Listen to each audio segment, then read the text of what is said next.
Observational research is the systematic process of recording the behavioral patterns of people, objects, and occurrence without questioning them. A market researcher using the observational technique witnesses and records information as events occur or compiles evidence from records of past events. Observational research relies on people watching an activity, or machines watching people. This might sound or seem a little bit invasive, but if you think about it, and we go back to segmentation, the reason we use behavioral segmentation is to figure out how do people interact with things? How do they actually do stuff? And thereby, when we are creating new products or designing better ways to communicate, we want to make sure it's in line with how people actually do stuff. So people watching people. Imagine you are at a shopping mall and you're conducting market research and you want to see when people enter the shopping mall, what is their first reaction? Where are they looking? What are they seeing? But more importantly, where are they going? Do most customers walk into a shopping mall and head towards the nearest grocery store or the food court? And based on that observational research, you can design better shopping malls, designed to keep people in there for a little bit longer so they can potentially buy more stuff, but also then start putting businesses together which will complement the overall user experience. People watching an activity. This could be potentially how people use particular products. Think about the company Airbnb. Now, when the website for Airbnb was first designed, it was designed on the basis of how the founders of the company thought people were going to use the product. When they went in and actually had a chat with their customers and saw how the customers actually used their product, they realized they had the whole thing completely wrong. And what the founders of Airbnb thought was really easy, their customers actually found it really difficult. By watching people and seeing how they do what they do, you're able to create much better systems, much better processes, create not only good products, but experiences which match your customers' requirements. Mystery shoppers are researchers sent to an organization to evaluate their salespeople's courtesy, knowledge, and helpfulness. As marketers conducting research, we can ask our customers about how they feel, about how satisfied they are, about even how the service was overall. However, we can also send people in as mystery shoppers to basically go through the same process our customers go through, with the difference being because these people have a marketing background, they can kind of go deeper and ask specific questions to see just how responsive or how helpful the staff at a particular store might be. The other thing to consider, behavioral targeting. So behavioral targeting combines a consumer's online activity with psychographic and demographic profiles compiled in the database.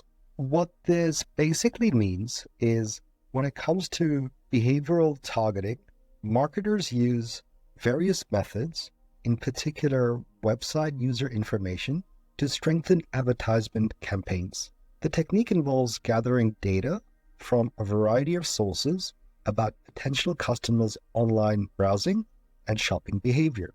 Now, what we're trying to do is get away from just purely demographically profiling people, but instead looking at not just the websites people are on, but what are they clicking on and what are they interacting more with?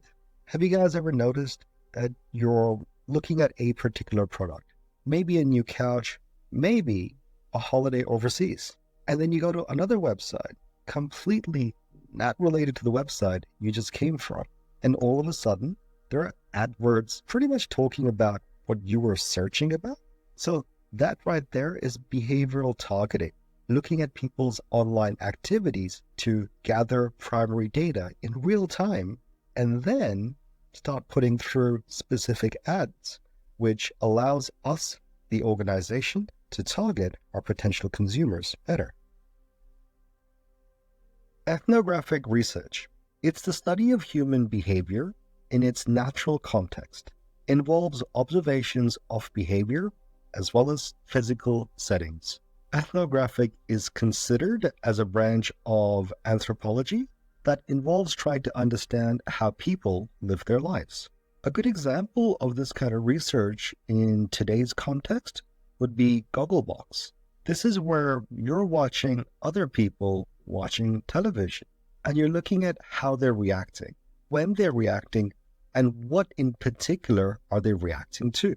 The idea is we're getting a really, really deep and meaningful understanding of not only people, but how they really work, which is quite interesting and allows us to observe behavior for a particular person or group of people who have obviously participated in the program, potentially not only in their homes, but also workplace.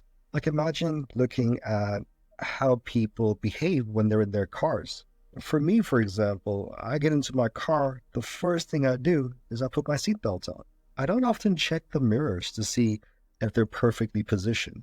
Maybe by doing this kind of research, if we were a car manufacturer and we were trying to improve the safety of our vehicles, we could see, do other people behave the same? In which case, do we need to prompt people to check their mirrors prior to proceeding or adjusting their seats? Or do we need to remind people to have their seatbelts on in the first place? The next method is experiments, and in particular, causal design. This involves altering one or more variables and observing the effects of these alterations on another variable. Imagine we have two products. They're basically the same, with one minor difference. And what we're looking at is, with this minor difference, does that make a difference to how our consumers are interacting with the product? At the end of the day, what we want to discover is, does the customer's experience, as well as the performance of the product or the perceived value of the product, change by altering or making these changes? And we will do a series of experiments until we have found a combination for our product which works best for the people we're trying to serve. This is done quite a bit in websites in particular. If you think about it, Netflix, if you guys are ever watching Netflix and as you're scrolling through the different options, you may notice the picture for the TV series or movie on your Netflix might be different for your friend or for your family member. This is an example of where Netflix does causal experiments to see which picture are you going to be more attracted to. Is it something brighter? Is it something lighter? Is it something more exciting? Is it something more mysterious? And Netflix will continue to change their thumbnail pictures until they find a combination which works well for you. And the last primary data collection method we're looking at is mobile research. Here, techniques include location-based surveys, invitations, product scanning, QR codes, video and image upload, as well as geofencing. By geofencing in particular, we can look at very specific areas, whether it's northern suburbs, eastern suburbs, western suburbs, or perhaps the CBD itself. We can start to target specific areas to see what people do, how they do, when they do, and thereby have a better understanding of people's behavior.